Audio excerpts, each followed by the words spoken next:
Hello and welcome to my talk about technology-aware router architectures for on-chip networks in heterogeneous technologies. My name is Jan Moritz Joseph. I'm from RWTH Aachen University, and this is a collaborative work with Dr. Bamberg from Grey Matter Labs and Professor Krishna from Georgia Tech.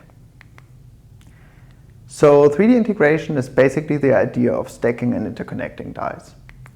There are two ways to do so. The first is to stack dies, so manufacture them individually and then stack them on top of each other. And the second one is monolithic integration, where you sequentially manufacture the dies. Depending on this, there are different vertical interconnects. The first one are through silicon via, which are edged holes filled with conductive material. And the second one are monolithic intervias, which are manufactured during the sequential integration. The promises of 3D integration are large, with higher integration density, shorter interconnect length, and enabling novel 3D architectures. And there are also severe challenges that have to be tackled, like thermal limitations, so the chips in the middle are getting very hot, and the high area of TSVs and MRVs and their low yield during manufacturing. But all in all, the promises are really large, so it's a hot research topic for the recent years, and it is also relevant to apply these kind of considerations to interconnection networks for 3D. So one game-changing approach that is only possible in 3D integration is heterogeneous 3D integration. Here the idea is to stack dies manufactured in different technologies. So here on the left-hand side we see a homogeneous 3D stack where all the dies have the same technology represented by the same color. And on the right-hand side, we have now this pictogram of a heterogeneous 3D stack where all of the dies have a different color representing different technologies. So what does this actually give us in terms of advantages? Well, it actually gives us really large advantages because we can combine digital, mixed signal, and memory optimized technologies in one chip.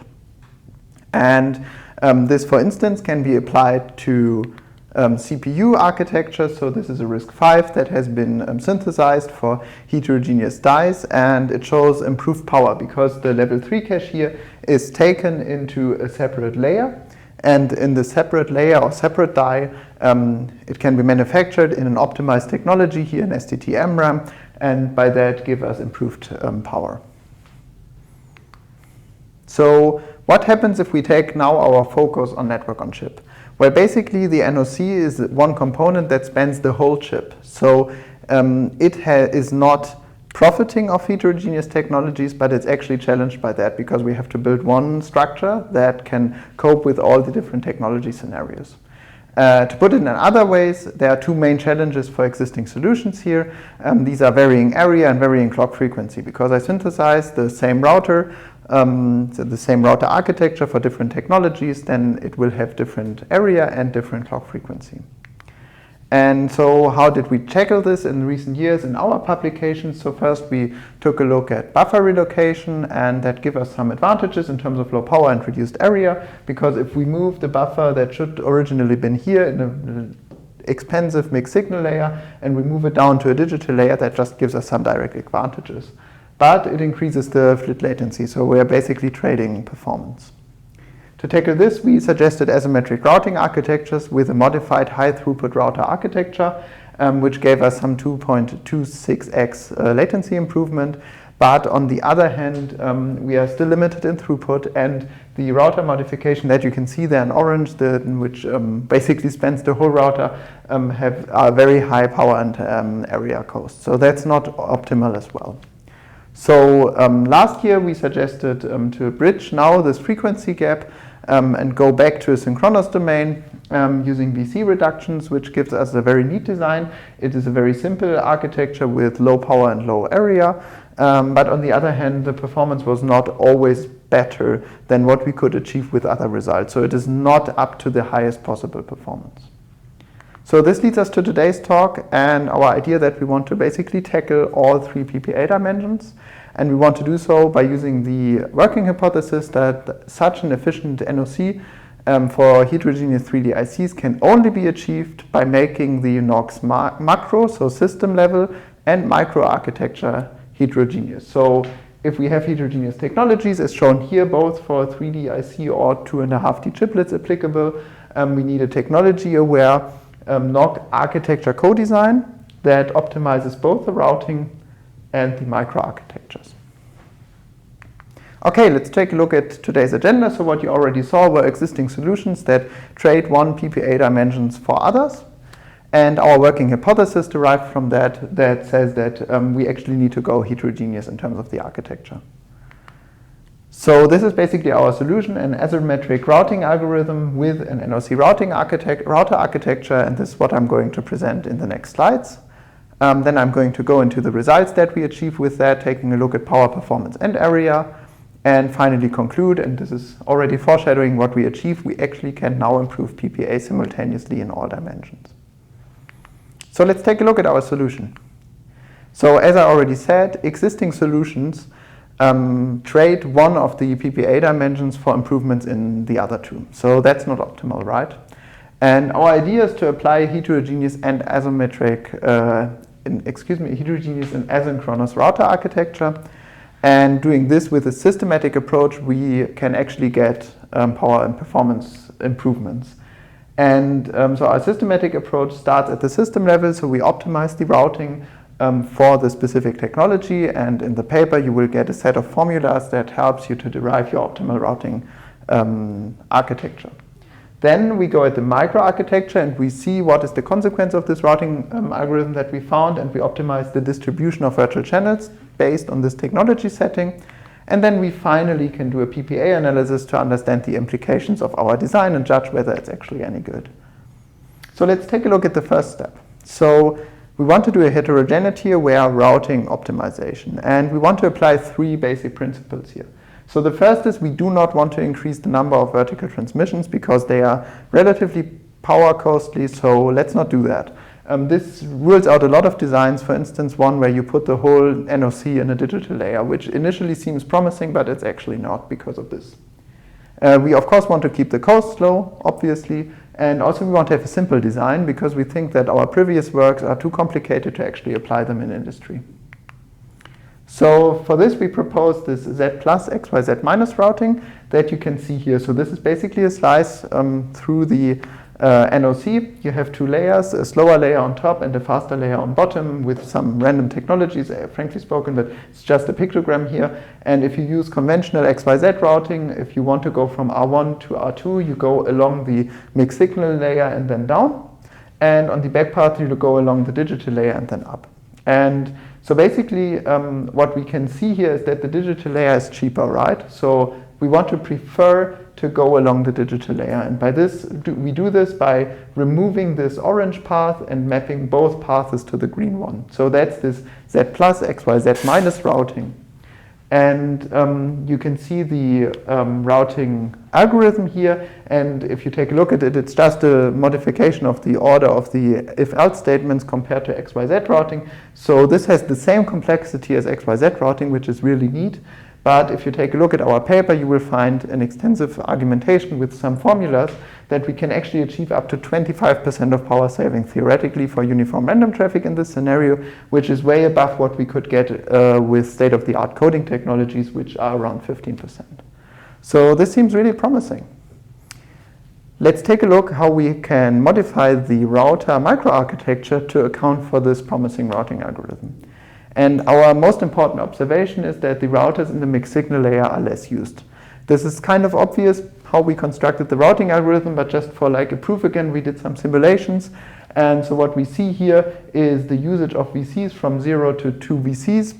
So basically 0 VCs means the router is idle in that clock cycle, and then it is more used along the x-axis here.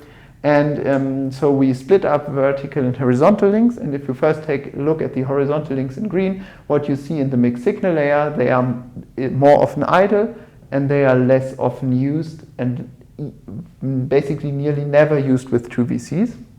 And for the vertical links, we see that the load is homogeneous, which we intended to have, right? So that's this idea that we don't want to change the load of the 3D links. And so our idea is to sacrifice microarchitecture optimizations in the mixed signal layer. So basically our argument is if we only very rarely use 2 VCs, we can remove 2 VCs and go to a single VC mixed signal router here. And so our idea is to reduce the number of VCs in this approach. So how does that work? Let's take a look at the results. So we synthesized our NOC for different technologies in the OCL technology node. We used 28 nanometer mixed signal technology and 7 nanometer digital technology. And we targeted different clock frequencies from 0.5 to 4 gigahertz, and also two routing algorithms, but we saw that they have the same complexity, so that doesn't change the results. And so what you can see here is the area, the clock frequency, and the energy transmitted per flit for different scenarios. So for the digital and the mixed signal technology with 1 and 2 VCs. And then you can see relatively obviously, if you have more VCs, it's more expensive. And if you go to the mixed signal technology, that's also more expensive. So based on these synthesized results, we took a look at power and area. Our baseline is a homogeneous XYZ routed NOC with 2 VCs everywhere. And then we optimize for this heterogeneous approach with the Z plus XYZ minus routing and 2 plus 1 VCs. And in terms of area, we could achieve 40% area reduction. That's really a lot and really cool. And for power, we had to do a little bit more of work. So we ran simulations with uniform random traffic at a low injection rate before the network saturates for 40,000 cycles. And so what we found here is that we basically get 17% power reduction for many different scenarios. So these two are from our paper here using the routing algorithm with a homogeneous setup in VCs and this reduced VCs in the mixed signal layer, so that actually doesn't make a large difference in terms of power. And then we also took a look at our previous work, this reference 22 from our paper, which used ZXY routing, and there we also get 17.4% improvement. So this seems to be what we can actually get in real-world systems. So let's take a look at performance, and we did two things. We did uniform random traffic and a case study. So first, for uniform random traffic, what you can see here are all possible scenarios. So we have synchronous and asynchronous routers, and we have XYZ routing and Z plus XYZ minus routing. So basically all different designs that you can have. And then we compare 3 VC setups. The first is with single VCs everywhere. So that's obviously the slowest one, just for showing where's the lowest border that you can get. Then we have our asynchronous design here with a heterogeneous setup with 2 VCs and 1 VC in the different layers. And finally, we have a setup which is homogeneous, so using 2 VCs everywhere. That's the yellow one. So let's compare those 3, and what you can see, the order of these 3 is always the same. Or in other words, this orange optimized design saturates the latest, so it has the highest performance. It even outperforms the homogeneous one, which is due to the higher clock frequency that you can achieve. And the second thing is that we see that we actually get a performance gain from asynchronous routers. So if we move from a synchronous to an asynchronous router, as you can see here, the synchronous to the asynchronous one, then you can see that our saturation also is later. So we get both the advantages of the routing algorithm and the asynchronity and the non-negative impact of removing the VC as expected. And also to show that this has some real-world advantage, we took a look at a case study for a camera chip with a 720p video that does facial recognition. And here we basically analyzed all designs that we could do. And our baseline is the synchronous one with XYZ routing and 2 VCs everywhere. So we normalized to this as a baseline. Then you can see there are a lot of design options that are worse. Some are much worse, but 2 are better. First, the one that we propose here, with ZXYZ routing and asynchronous setup and heterogeneous VCs has some 69% performance improvement. And then the only other one that was also better was from a previous work that was the only competitor that was not using this VC removal that also showed a higher performance than our baseline. So basically we are improving against this baseline, but we are also improving against our previous work. So let's conclude the talk. And as I said, we are improving all PPAs simultaneously. So how did we do this? We first took a look at heterogeneous 3D integration and understood why it's promising and how heterogeneity is challenging for interconnects. Then we did a systematic design approach and found that this Z plus XYZ minus routing is theoretically promising, aligned with a heterogeneous VC setup. And in our results, we found 17% power improvement, 45% area improvement, and between 54 and 69% performance improvement, so something around 2x, right? And that's really cool because we optimized all PPI dimensions simultaneously for the first time. Thank you for your kind attention, and I'm open to any questions.